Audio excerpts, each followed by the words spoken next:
was just in church and I was really inspired by the discussion on obedience and how it can be presented in a certain way that can make it come off negative. But you can reframe that, and it's not about, taking a doctrine and making it your own. That's not what it's about. It's just about maybe having a deeper understanding of obedience. And something that I've come to realize as I've matured and really come into my own, to be obedient, people who are controlling and who want to manipulate you and use you for their own means, they view obedience as you being obedient to them, as you using your energy and your time to further them towards their goals, no matter what they are, for you to be obedient to them.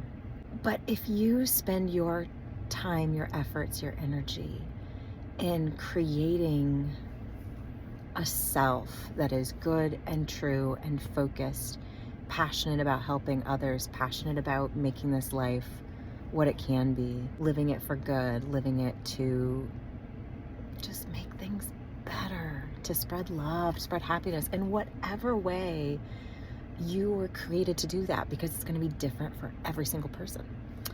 So if you see obedience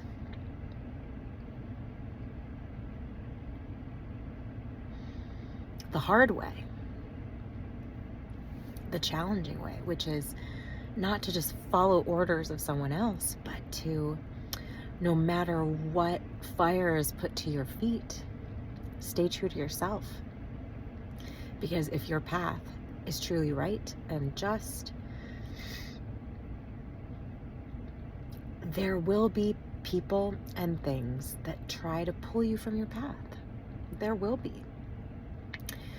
And I think when you're raised to be a people pleaser, and when you are raised in a society that really values obedience, but really in a way that it supports the group, but doesn't necessarily support the righteousness and the path and justness, it just supports like the group, I think the definition gets misused and twisted. You have to be obedient to your beliefs and your values, not to your wants and your desires, but to your beliefs and values that are right and just and purposeful.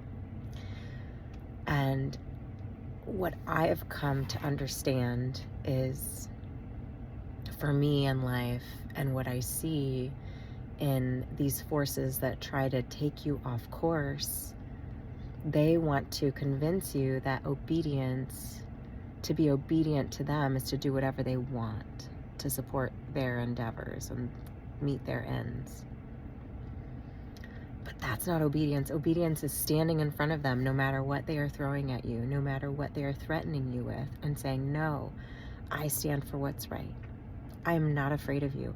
I'm afraid of not doing the right thing. I'm genuinely afraid of facing myself at the end of the day or at the end of this life and knowing that I was cowardly and that I went along with something that wasn't right or just because it was easier for me in that moment, because I was afraid to speak up, to push back. I'm afraid of that. That's the only thing I'm genuinely afraid of. Because whatever happens standing up for what's right and just, I can't control that. I can't control other people's behavior, but I can control mine and my response. And if my response is cowardly and I just go along with something I don't believe in, something that I feel is really wrong, that's something that I can't deal with. That's something that I can't stand by. And so that's, I think, a big part of our development, is trying to understand what obedience is, trying to develop our sense of self, our sense of right and wrong, and try to move the focus from just people pleasing and following rules, because there can be really bad rules, and if we only just follow rules blindly because they're rules and I'm a rule follower, like if we define ourselves as that, we limit ourselves to that belief. So when you buy into this limiting belief that's not necessarily yours, that was maybe instilled in you as a child so that you would be obedient, so that you would always follow the rules, whether they were right or wrong. When we do that and we say, I am this, instead of I believe this and so this is how I'm choosing to respond. When we say, I am this, we are becoming our limiting beliefs, instead of thinking every moment of who we are, what we believe in, and if this encounter aligns with our beliefs or not, aligns with our values, and therefore how we should respond to this encounter in this moment, so that we are living a life purposefully, intentionally in line with our values and beliefs. Because it's really easy to say, I am this, I am a rule follower, I am a people pleaser, so I must say yes, I must go along, I must not speak out, I must not speak up, I must not talk back. And when we do that, again, we've limited ourselves to a reactionary person that does not think, that does not critically evaluate the circumstance. And the thing is, you're really smart and you have good judgment. You do. It may just be that you haven't been utilizing that judgment. You have just gotten out of the habit, out of the practice of using that judgment, because you have been trained to fall back on that limiting belief of, I am this, I am a people pleaser, I am a helper, I say yes. When everyone else says no, when no one else shows up, I show up. That's great, but you can't show up to everything, because every time you show up for something, you're not showing up for something else. There's an abundance of things to show up to. And so if you always say yes and never exercise your no, never exercise your judgment, what more aligned thing with your values and beliefs are you missing out on because you decided, I'm a person who says yes, I'm a person who pleases? So just think about that. I'd love to hear your feedback. I'd love to hear about if contemplating on this makes you recognize something that you've said yes to, or something that you have bought into repeatedly that has kind of altered or shaped the patterns in your life, how your day goes. If when you take a step back, you recognize that, I'm in this pattern, I'm with these people, I'm with this group, I'm in this job, I'm volunteering in this place, I'm doing these habits that when I take a step back, I'm doing them only because I believed I had to, but they don't actually match my beliefs. And then when you do that and you recognize that maybe there's some room for adjustment, for recalibration, then you can openly think about, okay, well, if this doesn't work for me, what does work for me? What small or big goals can I set to move forward to a future that is aligned with my values and my beliefs? We don't expect to get there today, tomorrow, next week, next month, or even next year. Some goals and changes take quite a long time, but until we're really intentional about how we make choices, about how we spend our time, about how we live, until we take the time and sit in the discomfort of what it is to evaluate how you make choices, and maybe see that those choices are being made not really for you, but for another reason, out of habit, out of a sense of duty, out of a sense of lack. Because when we make choices to meet someone where they are, even if it's beneath, in a sense, the level of response that we, if we were choosing, like we would respond up here, but someone is sending us something at a lower vibration, with some negativity with expectations that don't align with our beliefs, when we meet them down there, we are most likely coming to that decision from a place of lack. We are saying, without even thinking about it, reflexively, we are saying that we are not enough, that we are not worth going up to where our values are, so we're just going to meet them down here instead of expending the energy, sticking our neck out to pull them up to us if they so desire to meet us there. Or at least to say, no, I'm going to stay up here.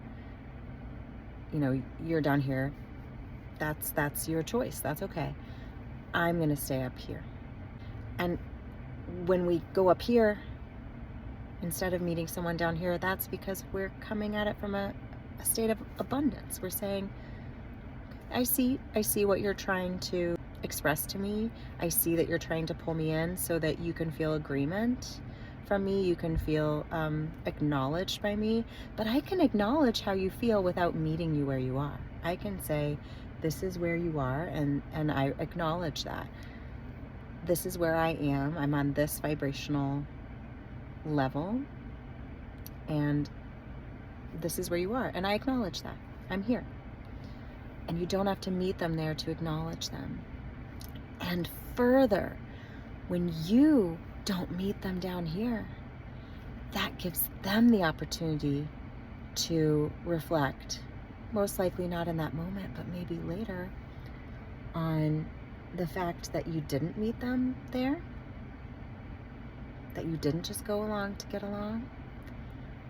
And that little bit of dissonance might be inspiring to them. You being up here might show them that they don't have to be here. They can be up here, because it's also very likely that they're down here because someone in their life is here, or because a limiting belief in their mind is here.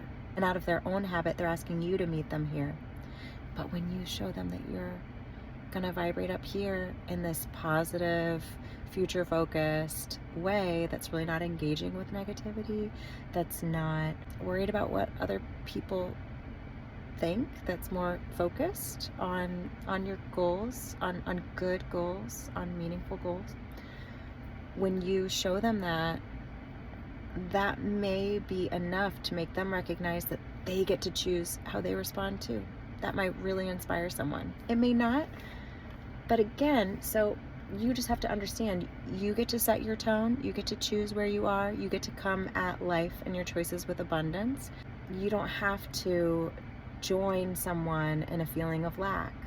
You can show them abundance. You can show them by choosing to stay above that they can do that too, because you may be the only person in their life currently that showed them that that's an option. As humans, we are really wired to mirror. And so when someone shows us something different, it can be really inspiring and really just be a tiny little step towards our own awakening to ourself and our choices and how we want our lives to look. Do we want it to look the way it looks now forever? Or do we want to evolve? And if we're in motion, we stay in that motion. We stay on that path until something pushes us a different direction. And so by you choosing to choose your own path, you can actually be such a positive influence to other people. And so I just find this concept of obedience and of staying true to yourself to be so interesting, so complex, so conflated with so many other terms that are really can be used quite negatively in society and relationships. And I am just so inspired by the service that was done for Children's Mass today. And that was just one sermon. That was Father Greg trying to teach children this concept that they are faced with every day at home, at school, of obedience, but open their eyes. Because one of the great things that he said today was he was explaining that back many, many hundreds of years ago, there were minstrels that would go from place to place. And they were very good singers and poets, and they would often sing, and that some of them would sing because they wanted something. They wanted dinner. They wanted a place to stay. But others would sing because they had something to share, because they had something. And he went on to describe how some people sing because they have an important story to tell. How some people sing, for example, their own national anthem because they feel an allegiance, they feel an obedience to that country, and they want to share, to express the feelings they have about it. And so it was really fascinating, even from the point of being a minstrel, of being a storyteller through song and through poetry, how you can come at that from a place of lack, of want, of need, or you can come at it from a place of abundance, of wanting to share what you have. And when you come at life from a place of abundance, of wanting to share, that's when you can nourish other people, and you will undoubtedly nourish yourself more than you ever could coming at life from a place of lack. So I hope this is interesting to you. Please let me know if you have any thoughts, any questions, any suggestions for me. But I was just so inspired by this service today, and I wanted to share what he had mentioned and some of the thoughts that had come to mind and experiences, and just again through storytelling try to provoke some openness, some new ways of thinking, new ways of approaching ourselves and our beliefs and how we interact with others, just to try to promote growth and a healthy mindset that allows us to live life in a healthy way, allows us to live life maximizing our health, maximizing the incredible brain we have, the incredible nervous system we have, instead of minimizing ourselves through reactivity, because our nervous system is involved in that reactivity. And when we meet someone or something down in the depths of despair and lack and shame, we are going to be stuck there because our nervous system is going to respond in that fight or flight mode. We can't grow there. We can't thrive there. We can't be happy there. We can't succeed there. We can just survive there. And the thing is, we live in this beautiful time that's full of challenges, that's full of difficulties, but it's also a time full of abundance. We can move towards embracing that abundance and improving our lives. We can. We just have to make small steps every day.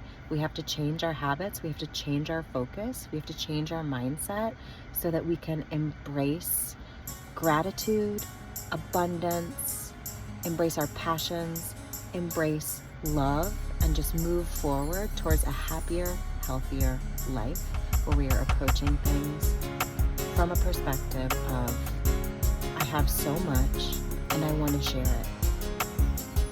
Thank you so much for joining me today. I'll talk to you soon. Everybody's lonely, but you can hold on to